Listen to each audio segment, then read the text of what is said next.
Hello student. तो देखो बेटा, पिछली क्लास में काफ़ी चीज़ें हो गई थी, ठीक है। चलो भाई आगे हम लोग स्टार्ट करते हैं। अगला जो हमें पी ब्लॉक एलिमेंट में पढ़ना है, पी ब्लॉक एलिमेंट में नाइट्रोजन फैमिली में, उसमें पढ़ना है हमें हैलाइड्स, ठीक है। क्या पढ़ने हैं? हैलाइड्स। अब बेटा हैलाइड की बात करें, जैसे पिछली क्लास में हम लोगों ने फास्फोरस के एलोट्रोप्स वगैरह देखे थे, याद है ना? Red phosphorus, white phosphorus, black phosphorus, सारी चीज़ें देखी थी। तो ऐसे ही हैलाइड की बात करते हैं बेटा। तो देखो जैसे ये हम लोग डिस्कस भी कर चुके हैं, जैसे जो नाइट्रोजन होता है, नाइट्रोजन वो किस टाइप का हैलाइड बनाता है? हाँ बिल्कुल सही, NCl3 टाइप का, ठीक है। और जो फास्फोरस होते हैं, ठीक है, वो किस टाइप के हैलाइड बनाते हैं? PCl3 टाइप का बनाता है और PCl5 टाइप के हैलाइड बनाते हैं। ये दो टाइप, ये NCl3 टाइप का बनाता है और ये बेटा PCl3 और PCl5 टाइप का हैलाइड बनाता है। ये NCl5 क्यों नहीं बनाता? ये NCl5 नहीं बनाता, ऐसा क्यों? आओ डिस्कस कर लेते हैं। देखो एक बार, जैसे नाइट्रोजन का एटॉमिक नंबर आप मुझे बताओ बेटा, क्या होता है? 7, ठीक है। नाइट्रोजन का एटॉमिक नंबर 7। अगर मैं इलेक्ट्रॉनिक कॉन्फ़िगरेशन की बात करूं, इलेक्ट्रॉनिक कॉन्फ़िगरेशन, तो आप जानते हो क्या होता है? 2s2 एंड 2p3, यही तो होता है। नाइट्रोजन का इलेक्ट्रॉनिक कॉन्फ़िगरेशन क्या होता है? 2s2 एंड 2p3, समझ रहे हो बेटा?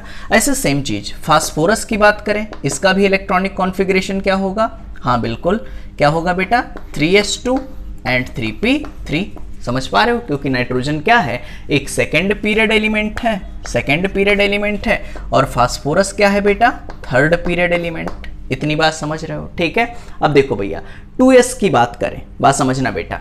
2s तो यहां पे बनाओ 2s, s में कितने इलेक्ट्रॉन हैं? 2 हैं। आगे देखो 2p3 है, तो p बनाओ, p में कितने ऑर्बिटल होते हैं बेटा? 3 और कितने इलेक्ट्रॉन हैं? 3, तो यहाँ फिल कर दो 1 2 एंड 3। बोलो इतनी बात समझ में आ रही है? ठीक। यहाँ पे देखो भैया फास्फोरस की बात करें, तो फास्फोरस का भी इलेक्ट्रॉनिक कॉन्फ़िगरेशन क्या है बेटा? 3s2 एंड 3p3, समझ पा रहे हो? ठीक। तो s बनाओ, s में कितने ऑर्बिटल? 1 और कितने इलेक्ट्रॉन हैं? 2, तो यहाँ पर 2 इलेक्ट्रॉन आपने बना दिए। बोलो इतनी बात समझ में आ रही है? आगे देखो बेटा p की बात करें, तो p में अपने पास हैं 3 ऑर्बिटल्स, ये आपने बनाए 3 ऑर्बिटल्स। कितने इलेक्ट्रॉन हैं? 3, तो यहाँ पे 1 2 एंड 3। बोलो इतनी बात समझ में आ रही है? यहाँ पे 3 इलेक्ट्रॉन बना दिए। अब मुझे बताओ बेटा, अपने पास जो 2s2 है, 2p3 है, जो सेकेंड पीरियड एलिमेंट होते हैं, क्या इनके पास वैकेंट डी ऑर्बिटल होता है? नहीं, इनके पास कोई वैकेंट डी ऑर्बिटल नहीं होता।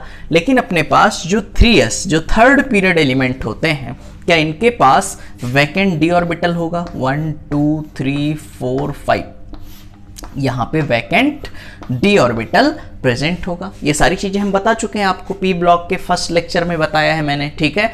और बताया बेटा केमिकल बॉन्डिंग में ढंग से सिखाया है, ठीक है। तो यहाँ पे ध्यान दो, जैसे यहाँ पर बेटा इसके पास है वैकेंट डी ऑर्बिटल, ठीक, और यहाँ पर कोई वैकेंट डी ऑर्बिटल नहीं है। तो बताओ नाइट्रोजन में जब कोई वैकेंट डी ऑर्बिटल नहीं है, सेकेंड पीरियड एलिमेंट है, ठीक है, तो ये अपने इस इलेक्ट्रॉन को कहीं जंप करवा सकता है क्या एक्साइटेड स्टेट में? भाई ये इलेक्ट्रॉन जंप करके कहाँ जाएगा? कोई खाली ऑर्बिटल है ही नहीं कि उसके पास चला जाए। तो बेटा यहाँ पर नाइट्रोजन के साथ कितने Cl जुड़ सकते हैं? 1 2 3, ठीक है। तो 1 2 3 जोड़ दिया, तो क्या बना सकते हो आप? NCl3। किसका फॉर्मेशन कर सकते हो? NCl3। अब भाई यहाँ पर 5 इलेक्ट्रॉन नहीं है, ठीक है। समझ पा रहे हो बेटा कि NCl5 का फॉर्मेशन हो जाए? बोलो इतनी बात समझ रहे हो आप? ठीक है। चलो भाई सेम चीज यहाँ पर देखो बेटा, जैसे PCl3 की बात करें, तो यहाँ पर देखो क्या 3 इलेक्ट्रॉन तो है ही? 3 इलेक्ट्रॉन तो है ही, ठीक है। तो भाई यहाँ पर Cl जुड़ करके 1 2 3 Cl जुड़ करके PCl3 का फॉर्मेशन तो कर सकता है। 3 Cl जुड़ करके PCl3 का फॉर्मेशन तो कर सकता है। बट आप मुझे बताओ, क्या फास्फोरस के पास वैकेंट डी ऑर्बिटल है? फास्फोरस के पास वैकेंट डी ऑर्बिटल भी हैं। अब बेटा वैकेंट डी ऑर्बिटल हैं, तो क्या करोगे? इस इलेक्ट्रॉन को आप जंप करवा सकते हो। अब बात समझना, इस इलेक्ट्रॉन को जब यहां जंप करवाओगे तो एक इलेक्ट्रॉन ये, एक ये, भाई कितने हो गए? 1 2 3 4 और 5, समझ पा रहे हो? इस इलेक्ट्रॉन को यहाँ जब जंप करवा दोगे तो ये एक ये इलेक्ट्रॉन बचेगा बेटा, ऐसे मैं समझा दे रहा हूँ। इसको यहाँ जंप करवा के यहाँ भेज दिया तो एक ये बचा, एक ये, तो कितने अनपेयर्ड हो गए? 1 2 3 4 5। अब कितने क्लोरीन जुड़ सकते हैं? 5 क्लोरीन जुड़ सकते हैं। तो इसीलिए ये PCl5 का फॉर्मेशन भी कर सकता है। बोलो इतनी बात समझ में आ रही है? तो हमेशा ध्यान रखो कि नाइट्रोजन के पास, नाइट्रोजन क्या है? एक सेकेंड पीरियड एलिमेंट है, इसके पास वैकेंट डी ऑर्बिटल नहीं होते हैं, इसीलिए सिर्फ और सिर्फ क्या बनाता है बेटा? NCl3 टाइप का हैलाइड। NCl5 नहीं बना पाता, लेकिन फास्फोरस PCl3 और PCl5 दोनों बनाते हैं, क्योंकि इनके पास वैकेंट डी ऑर्बिटल भी होता है। बोलो इतनी बात समझ में आ रही है? ठीक, चलो भाई, इतनी बात समझ गए तो एक और इंपॉर्टेंट चीज यहां पूछी जाती है बेटा, लुईस बेस कैरेक्टर का ऑर्डर पूरा लिखना आप लोग, ठीक है? LB मतलब यहाँ पे लुईस बेस कैरेक्टर का ऑर्डर। जैसे मैंने आपको दे दिया NF3, बात समझना बेटा, NCl3, ठीक है? अगला मैंने दे दिया NVR3 और लास्ट दे दिया NI3, ठीक है? आपसे पूछा जाएगा कि इसमें अच्छा लुईस बेस कौन है, आपको बताना है सबसे अच्छा लुईस बेस कौन है, ठीक है? अब देखो बेटा, क्या यहाँ नाइट्रोजन के पास भी लोन पेयर है? भाई नाइट्रोजन कितने बॉन्ड बनाता है? 5 बॉन्ड बनाता है, तो 3 बना चुका है, 1 2 3, ये भी 3। यहाँ पर भी क्या होंगे? Lone pair. यहाँ पर भी क्या होंगे? Lone pair. यहाँ भी क्या होंगे? Lone pair. बोलो इतनी बात समझ रहे हो आप? ठीक, तो भाई जब हर जगह लोन पेयर है तो बेटा इलेक्ट्रॉन रिच मॉलिक्यूल है, ले बे, समझ पा रहे हो? ठीक, लोन पेयर को दे सकता है, समझ पा रहे हो भाई? जिसके जो इलेक्ट्रॉन रिच मॉलिक्यूल होते हैं वो क्या कहते हैं? लेबे। जिनके अंदर कमी होती है वो क्या कहते हैं? ला। तो इसके पास इलेक्ट्रॉन है तो ये लुईस बेस की तरह तो काम करेगा, लेकिन इसमें ऑर्डर अगर आपको बताना है कि अच्छा लुईस बेस कौन है, तो भाई जिसके पास जो इलेक्ट्रॉन रिच मॉलिक्यूल होंगे, जिनके पास इलेक्ट्रॉन ज्यादा होंगे, वो अच्छा क्या होगा? Lewis base. जैसे यहाँ पे देखो बेटा, इस नाइट्रोजन की बात करें, इसके साथ 3 फ्लोरीन जुड़े हैं, इसके साथ क्लोरीन जुड़ा है, इसके साथ ब्रोमीन जुड़ा है, इसके साथ आयोडीन जुड़ा है। तो फ्लोरीन की इलेक्ट्रोनेगेटिविटी ज्यादा है, फ्लोरीन की इलेक्ट्रोनेगेटिविटी ज्यादा है, और आयोडीन की इलेक्ट्रोनेगेटिविटी इसमें सबसे कम है, समझ पा रहे हो? तो भाई जब फ्लोरीन की इलेक्ट्रोनेगेटिविटी है सबसे ज्यादा, तो ये इलेक्ट्रॉन पेयर को अपनी तरफ खींचेगा, समझ पा रहे हो? ठीक, तो ये ज्यादा इलेक्ट्रॉन को अपनी तरफ खींच रहा है और ये इलेक्ट्रॉन को उतना अपनी तरफ अट्रैक्ट नहीं कर पा रहा है, समझ पा रहे हो? ठीक, तो ये इलेक्ट्रॉन को ज्यादा खींच लेगा तो यहां पे इलेक्ट्रॉन की थोड़ी कमी हो जाएगी, लेकिन ये उतना अट्रैक्ट नहीं कर पाएगा, ठीक है? तो यहां इलेक्ट्रॉन ज्यादा होंगे, और जहां पे इलेक्ट्रॉन ज्यादा होंगे, इलेक्ट्रॉन रिच मॉलिक्यूल, और इलेक्ट्रॉन रिच है तो किसकी तरह बिहेव करेगा? Lewis base. तो इसमें ऑर्डर क्या हो जाएगा बेटा? Ni3, NVR3, NCl3 और फिर NF3। ये इनके लुईस बेस कैरेक्टर का ऑर्डर है, ठीक? सबसे अच्छा लुईस बेस यहाँ पे कौन होगा? Ni3। बोलो इतनी बात समझ में आ रही है? ठीक, चलो भाई इतनी बात आप सीख गए। आगे बात करते हैं हाइड्रोलिसिस की। अगर हम लोग NCl3 और PCl3 का हाइड्रोलिसिस कराएं, बेटा NCl3 का जब वाटर के साथ रिएक्शन कराते हो तो किसका फॉर्मेशन होता है? अमोनिया का फॉर्मेशन होता है, और HOCl, ठीक है? यहां पे देखो बेटा, PCl3 की हाइड्रोलिसिस कराते हो तो H3PO3 का फॉर्मेशन होता है, और HCl। बोलो इतनी बात समझ में आ रही है? ठीक है, चलो ये छोटे छोटे रिएक्शंस हैं। आगे देखो ऑक्साइड, ये इंपॉर्टेंट है बेटा। यहां की बात करें, ये हम लोगों ने रेडॉक्स रिएक्शन में भी सीखा है। आगे देखो भाई क्या है, ऑक्साइड की बात करें तो ऑक्साइड तो 2 टाइप के हो सकते हैं भाई। नाइट्रोजन का भी ऑक्साइड जो मेन पूछा जाएगा, नाइट्रोजन का ऑक्साइड हो सकता है, फास्फोरस का ऑक्साइड हो सकता है। एक एक करके डिस्कस करते हैं। जैसे बेटा मैं बात करूं ऑक्साइड की, तो नाइट्रोजन के ऑक्साइड की एसिडिक कैरेक्टर जो होता है, एसिडिक कैरेक्टर होता है वो डायरेक्टली प्रोपोर्शनल होता है। ध्यान देना, एसिडिक कैरेक्टर जो होता है वो डायरेक्टली प्रोपोर्शनल होता है इलेक्ट्रोनेगेटिविटी ऑफ सेंट्रल एलिमेंट। किसके इलेक्ट्रोनेगेटिविटी के? सेंट्रल एलिमेंट कितना ज्यादा इलेक्ट्रोनेगेटिव है, सेंट्रल एलिमेंट जितना ज्यादा इलेक्ट्रोनेगेटिव होगा उसका एसिडिक कैरेक्टर या एसिडिक स्ट्रेंथ उतना ही ज्यादा होगा। Second point, positive oxidation state of element. Positive oxidation state of element मतलब जिसका ऑक्सीडेशन स्टेट ज्यादा होगा उसकी एसिडिक स्ट्रेंथ क्या होगी बेटा? ज्यादा होगी। ठीक, अब चलो भाई दोनों रूल को अप्लाई करते हैं। तो देखो एसिडिक कैरेक्टर डायरेक्टली प्रोपोर्शनल है किसके बेटा? Electronegativity of central element. Central element यहां पे कौन है? Nitrogen, nitrogen, nitrogen, nitrogen, nitrogen. समझ पा रहे हो? ठीक है, ये क्या है? सेंट्रल एलिमेंट है। अब बात समझना, क्या बेटा इसमें हर जगह नाइट्रोजन की इलेक्ट्रोनेगेटिविटी क्या है? सेम। भाई हर जगह नाइट्रोजन है तो इलेक्ट्रोनेगेटिविटी तो सेम हो गई। तो बेटा बताओ क्या इसमें इस तरीके इससे कर सकते हो? पहले से नहीं कर सकते। तो अब हमें क्या देखना होगा? Positive oxidation state of element. क्या देखोगे बेटा? Positive oxidation state of element, मतलब जिस एलिमेंट का ऑक्सीडेशन स्टेट, या ऐसे बोल लो जिस सेंट्रल मेटल का ऑक्सीडेशन स्टेट जितना ज्यादा होगा पॉजिटिव में, उसकी एसिडिक स्ट्रेंथ उतनी ज्यादा होगी। आओ भाई स्टार्ट करते हैं। जरा इस पर निकालो ऑक्सीडेशन स्टेट। बेटा नाइट्रोजन को मान लो 2x, नाइट्रोजन पर निकालना है, 2 है तो 2x, ऑक्सीजन पे होता -2 बराबर 0, तो x बराबर कितना हो जाएगा? +2। कितना हो जाएगा? +2। यहां पे देखो ये कितना होगा बेटा? ये भी हो जाएगा +2। भाई ऑक्सीजन का होता है -2, इस पर कितना आ जाएगा? +2। यहां देखो बेटा ऑक्सीजन का होता है -2, तो 3 2 सा कितने हो गए? -6 है तो यहाँ पे 2 कितना आ जाएगा? +3। यहाँ पर कितना आ जाएगा बेटा? +4। क्या आ जाएगा? +4। यहाँ पे देखो कितना आ जाएगा भैया? +5। बोलो इतनी बात समझ में आ रही है? कोई डाउट हो तो बताओ।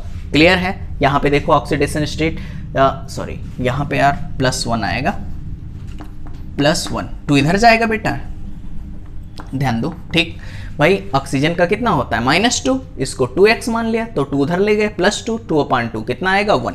तो ये हो गया 1 2 3 4 5। ठीक, अब बेटा ये सब आप निकाल चुके हो, ऑक्सीडेशन रिडक्शन मैंने बहुत डिटेल में पढ़ाया है। चलो भाई, तो अब देखो भाई, अब मुझे एसिडिक कैरेक्टर देखना है तो पॉजिटिव ऑक्सीडेशन स्टेट देख लो, किसका पॉजिटिव ऑक्सीडेशन स्टेट ज्यादा है? +5, तो एसिडिक कैरेक्टर का ये ऑर्डर हो जाएगा। क्लियर है? ठीक, जिसका ऑक्सीडेशन स्टेट ज्यादा उसकी एसिडिक स्ट्रेंथ ज्यादा। यहां पे आ जाओ बेटा, N2O5 की बात करें, P2O5 AS2O5। चलो भाई, क्या ऑक्सीडेशन स्टेट इस पर भी +5 आएगा, इस पर भी +5 आएगा, इस पर भी +5 आएगा। चाहो तो कैलकुलेट करके देख लो बेटा। नाइट्रोजन को क्या मानोगे? x, तो 2x हो गया। एक ऑक्सीजन पे होता है -2, तो 5 है तो कितने हो गया? -10 बराबर 0, कोई चार्ज नहीं, 10 उधर जाएगा तो x बराबर 10/2 इज इक्वल टू कितना आ गया? 5। समझ पा रहे हो? सेम चीज सब में। तो भाई अभी तक मैंने देखा कि एसिडिक कैरेक्टर किससे देखा बेटा? Positive oxidation element, positive oxidation state of element से। जिस एलिमेंट का ऑक्सीडेशन स्टेट ज्यादा होता था उसकी एसिडिक स्ट्रेंथ ज्यादा होती थी। लेकिन यहां पर देखो क्या इसका भी +5, इसका भी +5, इसका भी +5, तो क्या ये वाला रूल लगाना पड़ेगा?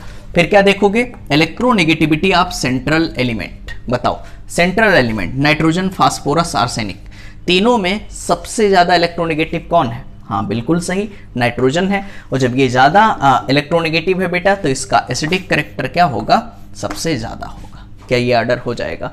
बोलो इतनी बात समझ में आ रही है? ठीक, चलो भाई इतनी बात समझ गए तो आगे बात करते हैं। बेटा ऑक्साइड ऑफ फास्फोरस, नाइट्रोजन के ऑक्साइड तो आपने देख लिए। ऑक्साइड ऑफ फास्फोरस की बात करें तो ऑक्साइड, फास्फोरस के 2 ऑक्साइड होते हैं, एक होता है P2O5 और दूसरा होता है P2O3। लेकिन बेटा ये इस फॉर्म में एग्जिस्ट नहीं करते हैं। हमेशा ये किस फॉर्म में एग्जिस्ट करेंगे? अपने डाइमर के फॉर्म में। किसमें? डाइमर के फॉर्म में। ठीक, ये भी किसमें? डाइमर के फॉर्म में। ठीक है, अब देखो ध्यान देना, P2O5 है, डाइमर दुगना कर दो तो भाई P2O5 है, इसको डबल करोगे तो P4 हो गया, और O5 है डबल करोगे O10 हो गया। क्या P4O10 हो गया? बोलो इतनी बात समझ में आ रही है? यहां पे देखो बेटा, क्या P2O3 है, इसका डाइमर बनाओगे, डबल करोगे तो डबल करोगे क्या P4 हो जाएगा, यहां पे डबल किया O6 हो गया। तो डाइमर बना लिया P2O5 का P4O10, P2O3 का डाइमर बनाया P4O6। इंपॉर्टेंट ये नहीं है, इंपॉर्टेंट है इनके स्ट्रक्चर। ठीक है, और उस स्ट्रक्चर में क्या क्या चीजें पूछी जा सकती हैं, आओ वो चीज हम लोग डिस्कस करते हैं। देखो बड़ा इंपॉर्टेंट है बेटा। सबसे पहले मैं बात करना चाहूंगा P4O6 का। किसकी बात करेंगे? P4O6। ठीक, अब P4O6 की बात करें तो देखो भैया कितने फास्फोरस हैं? 1 2 3 एंड 4। क्या बेटा P4 हो गया? बोलो O6 मतलब 6 ऑक्सीजन आपको जोड़ने हैं। चलो बेटा, एक ऑक्सीजन आपने जोड़ दिया, ये दूसरा ऑक्सीजन आपने जोड़ दिया, ठीक है, ये तीसरा ऑक्सीजन जोड़ दिया, ये चौथा ऑक्सीजन। देखो स्ट्रक्चर बनाना कितना आसान है। पहले मैंने 4 फास्फोरस लिए, ठीक, फिर चारों फास्फोरस के बीच में एक एक ऑक्सीजन जोड़ दिया। ठीक है, तो बताओ बेटा कितने ऑक्सीजन यूज हो गए? 1 2 3 4, बचे कितने? 2 ऑक्सीजन। इन दोनों फास्फोरस के बीच में भी क्या कर दो, एक ऑक्सीजन। इन दोनों फास्फोरस के बीच में भी क्या कर दो बेटा, एक ऑक्सीजन। ठीक है, अब देखो अपने पास ये स्ट्रक्चर बन गया P4O6 का। इसमें क्या क्या क्वेश्चन पूछा जा सकता है? पहले पूछा जा सकता है, पहला पॉइंट POP बॉन्ड, कि P4O6 में कितने POP बॉन्ड हैं। ठीक है, P4O6 में कितने POP बॉन्ड हैं। दूसरा क्वेश्चन पूछा जा सकता है कि इसमें कितने PP बॉन्ड हैं, कितने PP बॉन्ड हैं। तीसरा क्वेश्चन पूछा जा सकता है बेटा, देखो POP बॉन्ड पूछा जा सकता है, PP बॉन्ड पूछा जा सकता है, और P डबल बॉन्ड O पूछा जा सकता है। PO बॉन्ड कितने हैं आप बताओ, खुद कैलकुलेट करके मुझे बताओ, मुझे कुछ नहीं करना है, मैंने स्ट्रक्चर बना दिया। ठीक, बताओ POP बॉन्ड काउंट करो, एक POP एक हो गए, POP दो हो गए, 1 2 3। देखो बेटा POP एक बॉन्ड, POP दो bond, POP 3 bond, POP 4 bond, POP 5 bond, POP 6 bond. तो बताओ टोटल POP बॉन्ड कितने हैं, 6। क्लियर? कहीं आपको PP बॉन्ड दिया है, कंफ्यूज करने के लिए दे दिया जाए, PP बॉन्ड नहीं है, कितना होगा, 0। कहीं PO बॉन्ड है, नहीं है, क्या होगा बेटा, 0।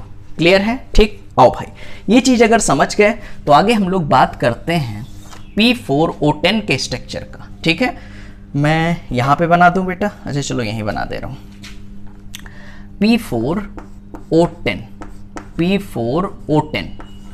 आओ भैया इस स्ट्रक्चर की बात करें, कितने फास्फोरस है बेटा, 4 फास्फोरस है, तो यहां पे लिख लो 1 फास्फोरस, 2 फास्फोरस, 3 एंड 4। क्या 4 फास्फोरस हो गए। कितने ऑक्सीजन है, 10 ऑक्सीजन है, तो इनके बीच में एक ऑक्सीजन जोड़ो, इनके बीच में एक ऑक्सीजन जोड़ो, यहाँ पे ऑक्सीजन जोड़ो, यहाँ पे ऑक्सीजन जोड़ो, और इस देखो PO सब कुछ ये कर दिया आपने, बिल्कुल P4O6 का स्ट्रक्चर बना लिया। देखो बेटा P4O6 का स्ट्रक्चर बना लिया। बचे कितने, 4 ऑक्सीजन, फास्फोरस से डबल डबल डबल डबल, ये स्ट्रक्चर हो गया P4O10 का। क्लियर है? अब सारी चीजें आप मुझे फिर से बता दो। P4O10 में सबसे पहले मुझे बताओ POP बॉन्ड, किसमें बेटा, P4O10 की बात हो रही है। ठीक है, P4O10 में POP बॉन्ड 1 2 3 4 5 और 6। POP बॉन्ड कितने हैं, 6 हैं। ठीक है, चलो भैया सेकंड की बात करते हैं, PP बॉन्ड बताओ बेटा। PP बॉन्ड कहीं नजर ही नहीं आ रहा है, कितने हो गए, PP बॉन्ड हो गए अपने पास 0। इतनी बात समझ रहे हो? ठीक, तीसरी बात कहें, ठीक है, PO बॉन्ड बताओ, बोलो कितने हैं PO बॉन्ड, 1 2 3 4, कितने हैं बेटा, 4 PO बॉन्ड है। बोलो इतनी बात समझ में आ रही है? ठीक है, तो इतनी सी इंफॉर्मेशन है जो ऑक्साइड के लिए पूछी जा सकती है P4O6 और P4O10 के स्ट्रक्चर के बारे में। क्लियर है बेटा? आप इसको कॉपी करो, फिर हम लोग आगे बढ़ते हैं।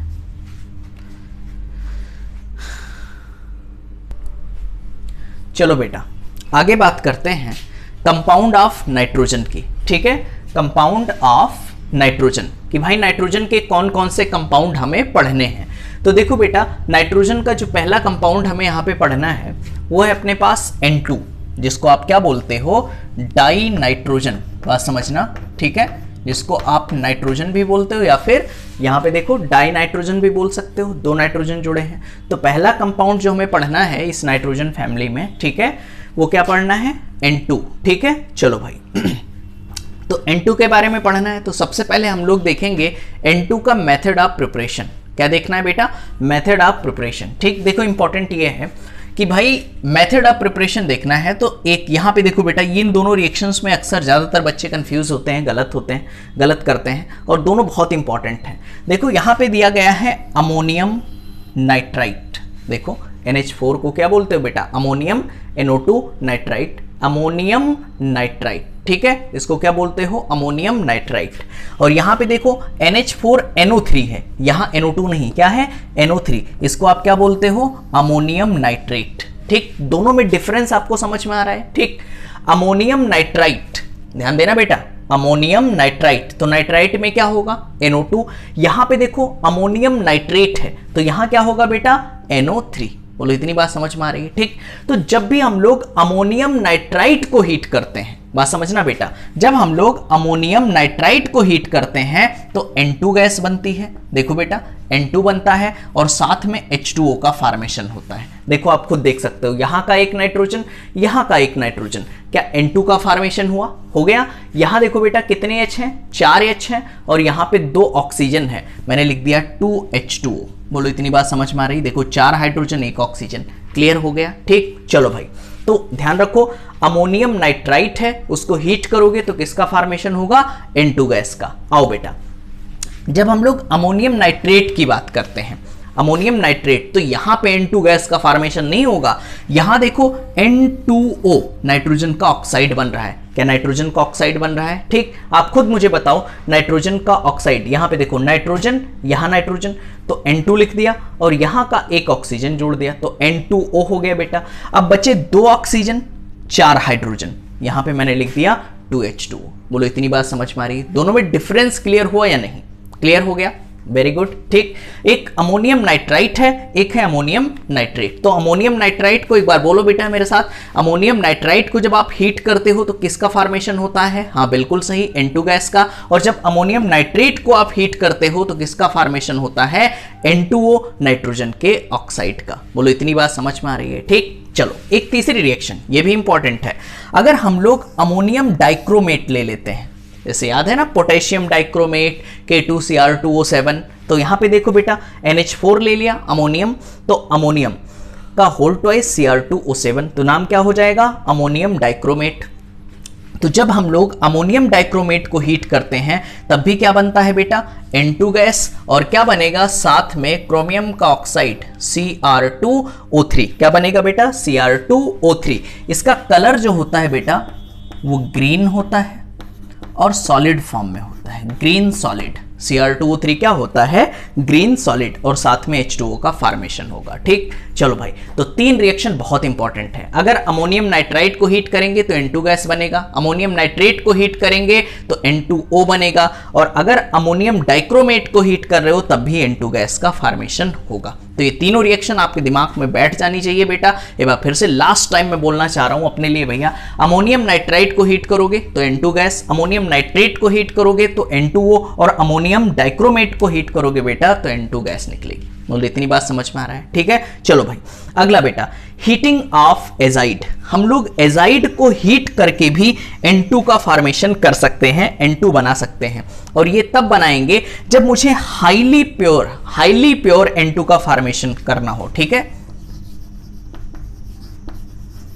Highly pure N2। अगर मुझे बहुत ज़्यादा प्योर नाइट्रोजन का फॉर्मेशन करना है तो कौन सा मेथड यूज करते हैं? Heating of azide. Heating of azide, जैसे मैंने बेरियम का एजाइड ले लिया, एजाइड तो आप जानते हो ना बेटा N3, ठीक है, ये तो होता है N3-। ठीक है, यहाँ देखो बेरियम का एजाइड ले लिया, यहाँ पे सोडियम का एजाइड ले लिया, तो बेरियम के एजाइड को हीट करोगे तो यहाँ देखो बेरियम बाहर हो गया, बेरियम बाहर हो गया।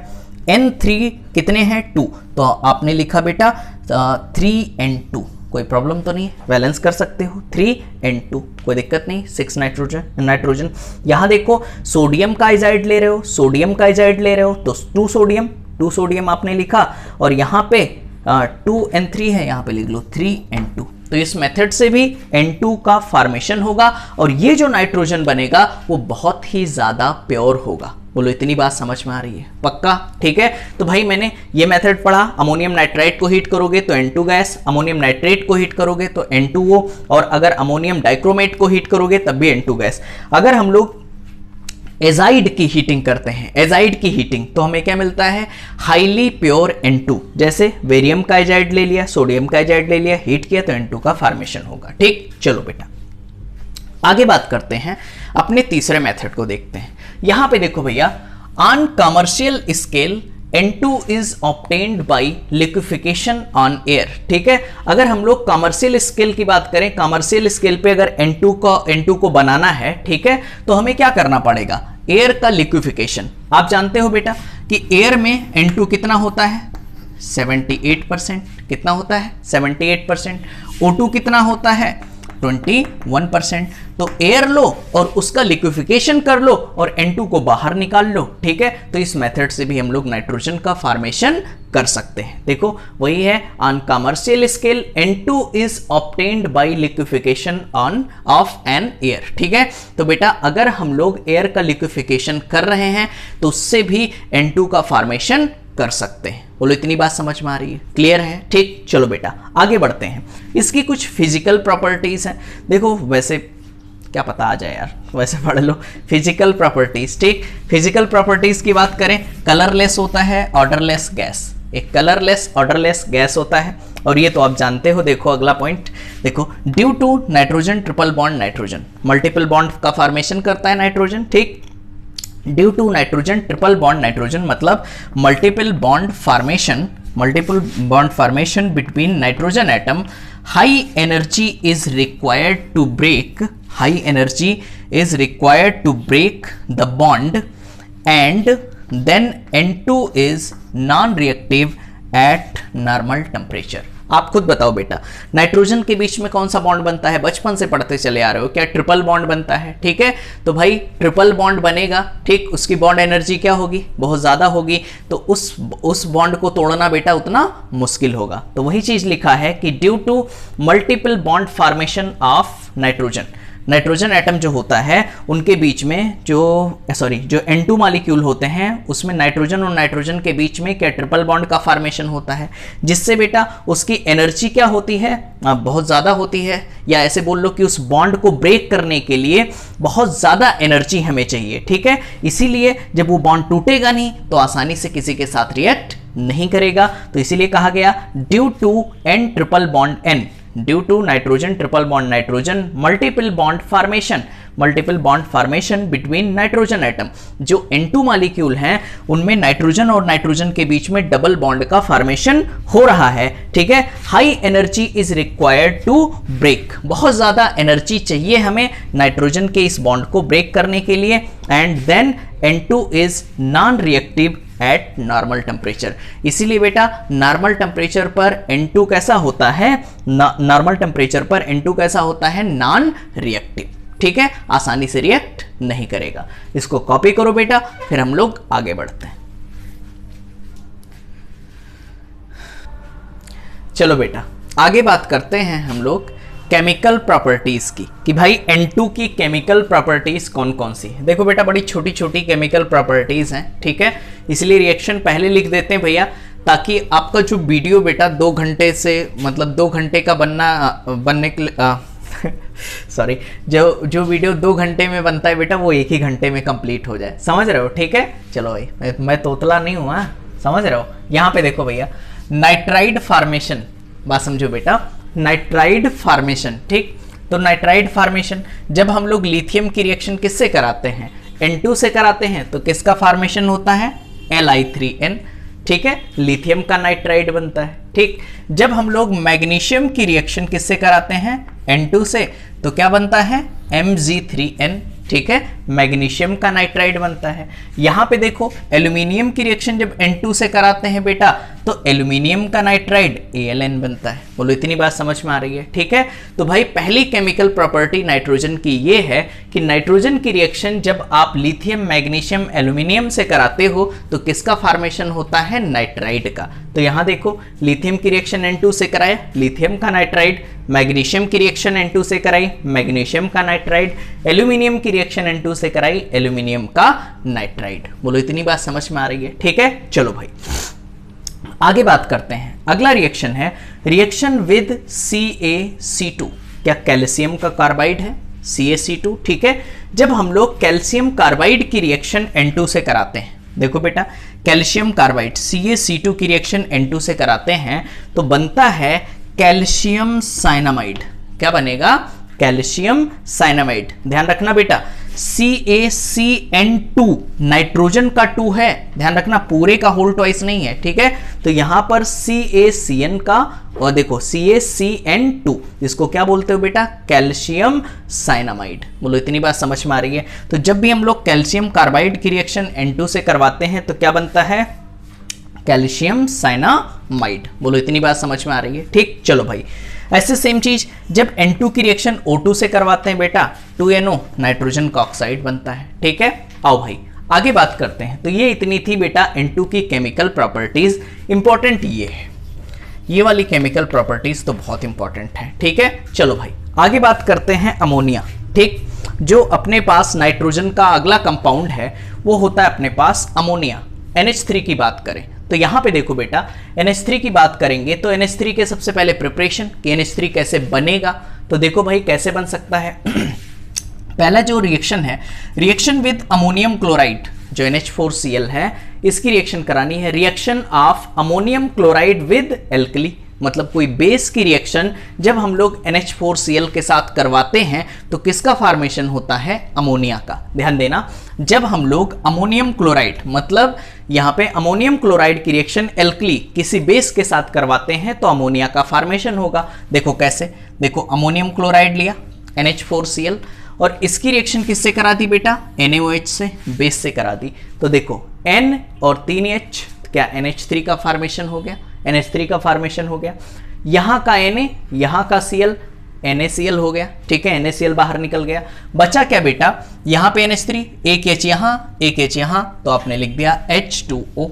बोलो, एक ऑक्सीजन। समझ पा रहे हो। ठीक, अब खैर यार इतना क्या मैं आपको समझाऊं, ये चीजें आप समझ रहे होगे। यहां पे देखो आगे अमोनियम क्लोराइड की रिएक्शन फिर से किसी एल्कली से, किसी बेस से, जैसे कैल्शियम हाइड्रोक्साइड से करवा दिया। तो बेटा क्या इस बार मैंने 2 NH4Cl लिया है, 2 अमोनियम क्लोराइड लिया है, तो यहां पर कितने अमोनिया बनेंगे, 2 NH3 बनेंगे, साथ में CaCl2 कैल्शियम क्लोराइड और साथ में 2H2O। बोलो इतनी बात समझ में आ रही है। ठीक, तो अमोनिया बनाने का जो पहला मेथड है, जब हम लोग अमोनियम क्लोराइड की रिएक्शन एल्कली से करवाते हैं, जब अमोनियम क्लोराइड की रिएक्शन एल्कली से करवाते हैं तो NH3 गैस का फॉर्मेशन होता है, अमोनिया गैस बनती है। बोलो इतनी बात समझ में आ रही है। ठीक, चलो भाई दूसरा है बाय हाइड्रोलिसिस ऑफ नाइट्राइड्स। यहां पे जो भी आपने नाइट्राइड्स प्रिपेयर किए, जैसे एल्यूमिनियम का नाइट्राइड आपने बनाया, मैग्नीशियम का नाइट्राइड बनाया। ठीक है, Mg, यहां पे देखो बेटा एल्यूमिनियम का नाइट्राइड, यहां पे मैग्नीशियम का नाइट्राइड। ठीक है, Mg3n यहां की बात करें। ठीक, एल्यूमिनियम का नाइट्राइड, मैग्नीशियम का नाइट्राइड, इसका जब आप हाइड्रोलिसिस करवाते हो, वाटर के साथ रिएक्शन करवाते हो, तब भी किसका फॉर्मेशन होता है बेटा, AlOH का होल थ्राइस, एल्यूमिनियम का हाइड्रोक्साइड और साथ में अमोनिया बनता है। यहां पे देखो मैग्नीशियम का हाइड्रोक्साइड बनता है और साथ में अमोनिया बनता है।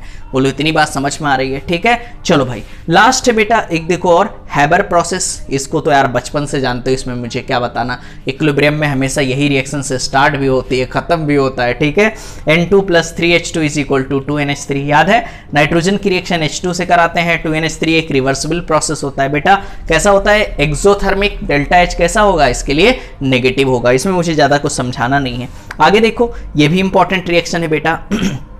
By the hydrolysis of calcium cyanamide. यहां देखो, क्या कैल्शियम साइनामाइड आपने बनाया था, CaCN2, तो यहां पर CaCN2 लिया आपने, CaCN2, इसका हाइड्रोलिसिस करवा दो, वाटर के साथ रिएक्शन करवा दो, तब भी हमें किसका फॉर्मेशन होता है, हमारे पास अमोनिया का फॉर्मेशन होता है।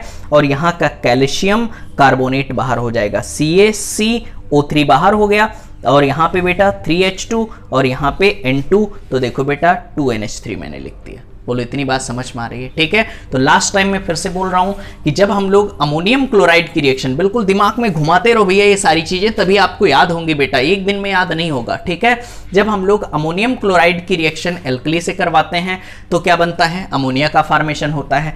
जब हम लोग हाइड्रोलिसिस करवाते हैं बेटा नाइट्राइड का, एल्यूमिनियम के नाइट्राइड का, मैग्नीशियम के नाइट्राइड का, तो किसका फॉर्मेशन होता है, अमोनिया का। हैबर प्रोसेस से भी अमोनिया का फॉर्मेशन होता है। और लास्ट क्या है, हाइड्रोलिसिस ऑफ कैल्शियम साइनामाइड। जब हम लोग कैल्शियम साइनामाइड का हाइड्रोलिसिस करवाते हैं, वाटर के साथ रिएक्शन करवाते हैं, तब भी अमोनिया का फॉर्मेशन होता है। बोलो इतनी बात समझ में आ रही है। ठीक है, तो ये थे इसके मेथड ऑफ प्रिपरेशन, इसको आप कॉपी करो, फिर हम लोग देखते हैं इसकी फिजिकल और केमिकल प्रॉपर्टीज। ओके, कॉपी करो, कॉपी कर लिया। ठीक है, देखो बेटा एक सिली मिस्टेक हो गई है, Mg3N2 यहां था पहले, मैंने हटा दिया था, यहां पर भी Mg3N2 कर लो। ओके, ठीक, चलो बेटा, तो हम लोगों ने अमोनिया का मेथड ऑफ प्रिपरेशन कंप्लीट कर लिया। ठीक है, आओ इसकी कुछ प्रॉपर्टीज होती हैं उसकी बात करते हैं कि अमोनिया की कौन कौन सी प्रॉपर्टीज हैं, कौन कौन सी उसकी फिजिकल प्रॉपर्टीज हैं, कौन कौन सी उसकी केमिकल प्रॉपर्टीज हैं। आओ देखो सीखते हैं। देखो भाई, इसकी फिजिकल प्रॉपर्टीज की बात करें अमोनिया की, तो देखो बेटा, solvable in H2O due to presence of hydrogen bonding. कितनी बार मैं बता चुका हूं कि जो अमोनिया होता है बेटा, अमोनिया होता है वो हाइड्रोजन बॉन्डिंग शो करेगा वाटर के साथ। देखो, सॉल्वेबल इन H2O, वाटर में क्या होता है, सॉल्वेबल होता है। क्यों? क्योंकि वाटर के साथ क्या बनाता है बेटा, हाइड्रोजन बॉन्डिंग। बोलो, इतनी बात समझ में आ रही है? ठीक, चलो भाई, second point, high boiling point. इसका बॉइलिंग पॉइंट क्या होता है, बहुत ही ज्यादा होता है। और आगे acts as a polar solvent. आपको याद होगा केमिकल बॉन्डिंग में मैंने बताया है बेटा, AXN, A have no lone pair तो कैसा होता है, नॉन पोलर, और ए हैव लोन पेयर तो कैसा होता है, पोलर। याद आ रहा है कुछ? ठीक है, तो देखो क्या NH3 यहाँ AXN टाइप दिखाई दे रहा है, यहाँ N की वैल्यू कितनी होती है बेटा, ग्रेटर आर इक्वल टू 2, 2 के बराबर भी हो सकती है और 2 से ज्यादा भी हो सकती है। तो AXN और N की वैल्यू 3 है, मतलब 2 से ज्यादा है। क्या यहाँ पर लोन पेयर ऑफ इलेक्ट्रॉन, बताओ, यहाँ पर लोन पेयर ऑफ इलेक्ट्रॉन है तो ये कैसा हो जाएगा, पोलर हो जाएगा। बोलो, इतनी बात समझ में आ रही है? इसमें 2 एक्सेप्शन भी बताए थे, XeF2 और XeF4। लोन पेयर होने के बाद भी कैसे होते हैं, वो नॉन पोलर होते हैं। ठीक, चलो खैर यहां की बात करते हैं। Acts as a polar solvent, जो अमोनिया है किसकी तरह, कौन से सॉल्वेंट की तरह काम करेगा बेटा, एक पोलर सॉल्वेंट की तरह एक्ट करेगा। ठीक है, चलो भाई आगे बात करते हैं इसकी केमिकल प्रॉपर्टीज की। बेटा, केमिकल प्रॉपर्टीज अमोनिया की क्या होती है, देखो, it Burns with yellow flame. ठीक है, ये पीले ज्वाला के साथ जलती है, बर्न होती है। ठीक है, देखो, it Burns with yellow flame. ठीक है, येलो फ्लेम के साथ ये बर्न होती है, जलती है। जैसे देखो, अमोनिया लिया आपने, ठीक है, O2 के साथ इसको बर्न किया, जला रहे हो मतलब इसका कंबशन करा रहे हो बेटा। ठीक है, यहां पे देखो कौन सी गैस निकलेगी, N2 गैस निकलेगी। बोलो, इतनी बात समझ में आ रहा है? साथ में क्या बनेगा, H2O। अगला रिएक्शन देखो बेटा, ये सब क्या समझाएं, इतना सिंपल से तो रिएक्शन है। यहां देखो 2 नाइट्रोजन है, N2 निकल गया, आगे क्या बचा, 6H बचे, और यहां पर 3O बचा। देखो बेटा 3H2O लिखा हुआ है। ठीक है, चलो रिएक्शन विथ CuO, हम लोग क्यूपरस ऑक्साइड, यहाँ पे कॉपर के ऑक्साइड की बात करें, यहाँ पे देखो on passing NH3 over heated CuO it converts to N2। जब हम लोग CuO कॉपर के ऑक्साइड के ऊपर कौन सी गैस पास करते हैं बेटा, अमोनिया गैस पास करते हैं, तो यहां पर N2 गैस का फॉर्मेशन होता है। यहां देखो 2CuO, ठीक है, कॉपर का ऑक्साइड लिया, उसके ऊपर क्या पास कर रहे हैं बेटा, अमोनिया। तो देखो कॉपर बाहर हो गया और N2 गैस का फॉर्मेशन हो रहा है, साथ में H2O भी बन रही है। बोलो, इतनी बात समझ में आ रही है? ठीक है, 2 नाइट्रोजन थे, 2 नाइट्रोजन ले लिया, 3 कॉपर थे, 3 कॉपर ले लिया, 3 ऑक्सीजन बचे, 6 हाइड्रोजन बचे, तो 3H2O लिख दिया। बोलो, इतनी बात समझ में आ रही है? ठीक, चलो भाई आगे बात करते हैं रिएक्शन विद हैलोजन, कि हैलोजन के साथ अगर रिएक्शन होती है अमोनिया की तो क्या होगा। अगर अमोनिया की रिएक्शन हम लोग हैलोजन के साथ कराएं तो कौन सा प्रोडक्ट बनेगा। देखो इसमें दिक्कत ये आ सकती है बेटा, अगर उसने नॉर्मल रिएक्शन दिया तो ठीक है, हो सकता है कभी कह दिया जाए कि हैलोजन मतलब Cl2 एक्सेस में है, या कभी ऐसा भी कह सकता है कि अमोनिया एक्सेस में है। ज्यादा अमाउंट में कौन है डिपेंड करता है, उस बेसिस पे हम रिएक्शन करवाएंगे। अगर आपसे कहा गया कि रिएक्शन विद हैलोजन और कहा गया कि हैलोजन किस में है, एक्सेस में है, किस में है, हैलोजन ज्यादा अमाउंट में है। देखो यहां पर अमोनिया 1 मोल है, हैलोजन कितने मोल, Cl2 कितने लिए बेटा, 3 मोल लिए, तो देखो NCl3 बनेगा।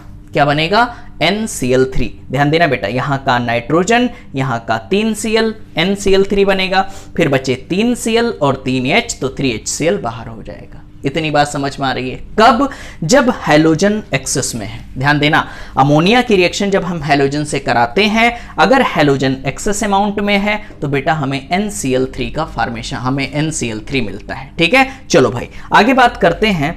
अगर ऐसा भी तो हो सकता है when NH3 is in excess, अगर अमोनिया ज्यादा अमाउंट में हो जाए, अमोनिया एक्सेस में हो जाए, तब क्या होगा। देखो इस बार मैंने अमोनिया कितना ले लिया, 8 मोल ले लिया, और क्लोरीन 1 मोल ले लिया बेटा, तो फिर कौन सी गैस निकल जाएगी, N2 गैस निकल जाएगी। ये इंपॉर्टेंट रिएक्शन है, ध्यान रखना। देखो भैया एक बार मैं फिर से बोल रहा हूं कि अगर आपने अमोनिया की रिएक्शन हैलोजन से कराई, ध्यान देना बेटा, अगर आपने अमोनिया की रिएक्शन हैलोजन से कराई, ठीक है, और अगर हैलोजन Cl2 एक्सेस अमाउंट में है तो बनेगा NCl3, और अगर अमोनिया ज्यादा अमाउंट में है तो बेटा N2 गैस रिमूव होगी, N2 गैस का फॉर्मेशन होगा।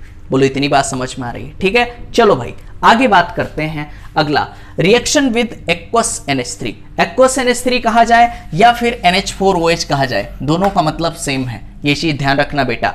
आपके एग्जाम में चाहे एक्वस NH3 के साथ रिएक्शन पूछी जाए या फिर NH4OH के साथ रिएक्शन पूछी जाए, दोनों का मतलब सेम है। जैसे आपने अमोनिया लिया और इसकी रिएक्शन किससे करा दी? H2O से।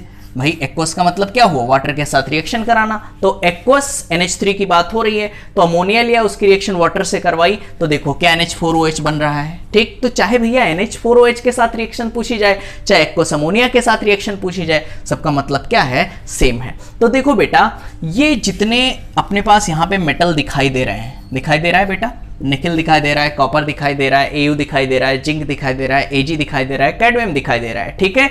ये सब जब अमोनिया के साथ रिएक्शन करते हैं तो एक कॉम्प्लेक्स बनाते हैं। इनमें से ये जितने भी मेटल हैं, Ni, copper, Au, zinc, Ag, Cd, ठीक है, समझ पा रहे हो? ठीक है, निकल, कॉपर, सोना, जिंक, चांदी, कैडमियम, ठीक है, ये जितनी भी चीजें हैं, जितने भी मेटल्स हैं, ये जब भी अमोनिया के साथ रिएक्शन करते हैं तो एक कॉम्प्लेक्स का फॉर्मेशन करेंगे। ठीक है, समझ पा रहे हो बेटा? किसका फॉर्मेशन करेंगे? एक कॉम्प्लेक्स का फॉर्मेशन करेंगे। और जितने भी कॉम्प्लेक्स बनेंगे, जितने भी कॉम्प्लेक्स बनेंगे, सारे क्या होंगे? Solvable in water, water solvable होंगे। बोलो इतनी बात समझ में आ रही है? ठीक है, तो इसको ऐसे याद कर लो, नहीं कुछ और, जिंदगी आज कद्दू, जिंदगी आज कद्दू, नहीं कुछ और, ऐसे याद कर सकते हो बेटा, नहीं कुछ और, जिंदगी आज कद्दू। ठीक है, ये एलिमेंट हैं अपने पास, ये मेटल हैं, इनकी रिएक्शन हमें किससे करानी बेटा? अमोनिया से। अब देखो भैया, अब इनका सल्फेट, शायद मैं मेटल बोल गया बेटा, इनके सल्फेट की बात हो रही है और नाइट्रेट की बात हो रही है। ठीक, कोई बात नहीं। यहाँ पे देखो, जैसे कॉपर की बात करें, ठीक, तो CuSO4, ठीक है, CuSO4 देखो ये मेटल आ रहा है इसमें, तो कॉपर का सल्फेट लिया आपने, ठीक, और इसकी रिएक्शन अमोनिया से करवा दी, तो CO, देखो बेटा कितना आसान है कॉम्प्लेक्स बनाना। पहले ये सेंट्रल मेटल है, ऐसे लिख लिया आपने कॉपर, ठीक है, अमोनिया को एज अ लिगेंड यहाँ पे प्लेस कर दो। कितने अमोनिया है? 4, तो देखो NH3 का होल 4 लिख दिया, और आगे क्या है? SO4, तो SO4, देख लो क्या कॉम्प्लेक्स का फॉर्मेशन हो रहा है। सेम चीज यहां पर देखो, ZnSO4, जिंक सल्फेट लिया आपने, ठीक है, और इसकी रिएक्शन बेटा अमोनिया से करवा दी, NH3 से करवा दी, ठीक, तो पहले मेटल लिखो, जिंक लिखा आपने, अमोनिया कितने हैं? 4 मोल, तो NH3 का होल 4 लिख दिया, और यहां पर आगे क्या है? SO4। बोलो इतनी बात समझ में आ रही है? ठीक, यहां पे देखो बेटा, AgNO3, सबसे पहले सेंट्रल मेटल में क्या लिखा आपने? Ag लिखा, ठीक, NH3 कितने मोल लिए हैं बेटा? 2 मोल, तो NH3 का होल ट्वाइस लिख दिया, और साथ में क्या है? NO3, देखो NO3। बोलो इतनी बात समझ में आ रही है? ठीक, फर्दर यहां पे देखो, कैडमियम का सल्फेट, इसकी बात कर रहे हैं, 4NH3, तो बेटा यहां पे कैडमियम लिया, अमोनिया कितने हैं? 4, तो NH3 का होल 4, और आगे क्या है? SO4। बोलो इतनी बात समझ में आ रही है? ठीक है, तो ये जितने भी यहाँ पे कॉम्प्लेक्स बन रहे हैं, ये सारे कॉम्प्लेक्स कैसे होते हैं बेटा? Water solvable. ठीक है, वाटर सॉल्वेबल होते हैं। बोलो इतनी बात समझ में आ रही है? ठीक है, तो ये मेटल्स होंगे, इनकी रिएक्शन जब आप अमोनिया से करवाओगे, एक्वस अमोनिया बोल लो, तो एक कॉम्प्लेक्स का फॉर्मेशन करते हैं, और ये सारे कैसे होते हैं? वाटर सॉल्वेबल होते हैं। ठीक है, तो इस अमोनिया में कुछ रिएक्शंस और बची हुई हैं बेटा, मेरे पास स्पेस नहीं है, आप इसको कॉपी कर लो, उसके बाद फिर हम लोग आगे बढ़ते हैं। ठीक है, कॉपी करो। चलो भाई आओ इसकी केमिकल प्रॉपर्टी आगे डिस्कस करते हैं बेटा। आगे बात करते हैं अमोनिया। ठीक है, when aqueous ammonia, aqueous ammonia तो आप समझ रहे हो बेटा, NH4OH की बात हो रही है। ठीक है, NH4OH, when aqueous ammonia is passed through the solution containing these metals. कौन कौन से मेटल्स? जैसे कॉपर, जिंक, Ag, अभी थोड़ी देर पहले लिखाया था। ठीक है, तो अगर एक्वस अमोनिया पास करते हो इन मेटल में, ठीक है, तो एक पीपीटी मिलता है। क्या बनेगा? एक प्रेसिपिटेट बनेगा। ठीक है, आगे देखो, is obtained which is solvable in excess of NH3। इसका क्या मतलब है कि भाई जब हम लोग जैसे कॉपर लिया बेटा, जिंक लिया, Ag लिया, इनकी रिएक्शन जब हम लोग किससे कराते हैं, एक्वस अमोनिया से या फिर NH4OH से ये रिएक्शन हम लोग करवाते हैं। ठीक है, तो चाहे एक्वस अमोनिया से बोलो चाहे NH4OH से बोलो, तो ये क्या करते हैं, एक PPT बनाते हैं। क्या बनाते हैं बेटा, एक प्रेसिपिटेट बनाते हैं, और फिर जब हम लोग उस प्रेसिपिटेट की रिएक्शन एक्सेस अमोनिया से करवाते हैं तो एक वाटर सॉल्युबल कॉम्प्लेक्स बनाता है। क्या बनाएगा, एक वाटर सॉल्युबल कॉम्प्लेक्स। आओ देखो सीखते हैं। जैसे देखो मैंने मेटल लिया, कॉपर मेटल लिया, अब इसकी रिएक्शन NH4OH से करवा दी। अब आपको कंफ्यूजन नहीं होना चाहिए बेटा, चाहे NH4OH लिखा हो चाहे ऐसे लिखा हो एक्वस NH3, दोनों का मतलब क्या है, सेम है। ठीक है, तो जब हम लोग कॉपर की रिएक्शन NH4OH से करवाते हैं तो क्या बनता है, CuOH का होल ट्वाइस। क्या ये PPT बना। ठीक है, यहां पे देखो कॉपर का हाइड्रोक्साइड CuOH का होल ट्वाइस, कलर क्या होगा बेटा, ब्लू कलर होगा। अब इसका ये PPT जो बना, इसमें हम लोग क्या करते हैं, ज्यादा अमाउंट में अमोनिया पास करते हैं, एक्सेस NH3, तो क्या बनाएगा, वही सेम कॉम्प्लेक्स। देखो Cu लिखा, ठीक है, NH3 ज्यादा अमाउंट में तो NH3 का होल 4, बेटा 2 OH थे, OH पर एक माइनस, इसीलिए OH ना लिख करके ऊपर +2 लगा दिया। समझ पा रहे हो। ठीक है, तो देखो भैया एक बार फिर से समझा रहा हूं, जब कॉपर की रिएक्शन NH4OH से या फिर एक्वस NH3 से करवाते हैं तो एक ब्लू कलर का PPT मिलता है, फिर एक्सेस अमोनिया से रिएक्शन कराते हैं तो एक सॉल्वेबल कॉम्प्लेक्स मिलता है। ठीक, सेम चीज नीचे आओ बेटा, जब जिंक की रिएक्शन NH4OH से करवाते हैं, जब जिंक की रिएक्शन NH4OH से करवाते हैं तो देखो क्या ZnOH का होल ट्वाइस का PPT मिलेगा, कलर क्या होगा बेटा, व्हाइट PPT।